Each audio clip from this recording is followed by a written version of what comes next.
Hello, my name is Aaron Weiss, and I live in the town of Poughkeepsie. I'm a combat veteran of Iraq, and I'm also a law enforcement officer.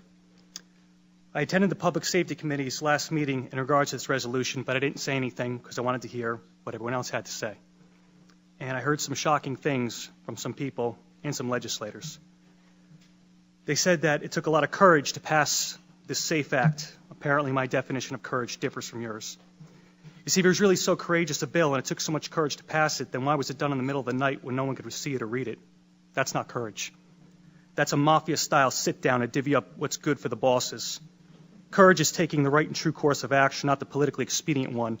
And anyone who is proud of this law must also be proud of the Patriot Act, the TSA, imprisoning Japanese citizens in World War II, since all these actions were spurred on by emotional fear and rammed through in the name of public safety. Another issue is the insistence of certain people to stand on the graves of dead children and challenge those that disagree to say it to the parents' faces. Well, I, for one, will pick up that gauntlet. First off, why is dead children your battle cry? You didn't say anything about the hundreds of Chicago children being killed, and for some reason you only scream when it happens to wealthy white ones.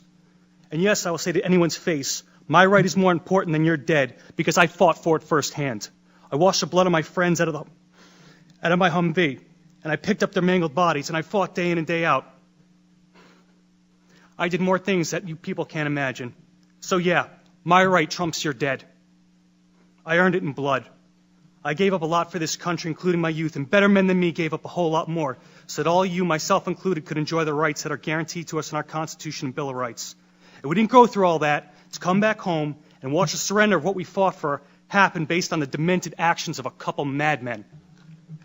So in closing, I would like to address specifically the legislators we all know who are going to vote against this resolution.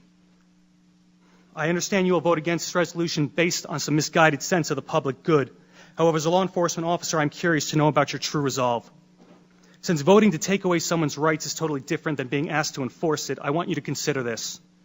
If you support the SAFE Act so wholeheartedly, are you willing to stand with law enforcement members and lead from the front to enforcement? And what I mean by that is if a constituent of yours feels so alienated by this law and the manner in which it was passed that they refuse to comply with it, are you willing to stack up on their front door and go in first? I bet if a clause was in this bill that required you, the elected leadership, our elected leaders, to go in the door first, I bet you would not be so steadfast.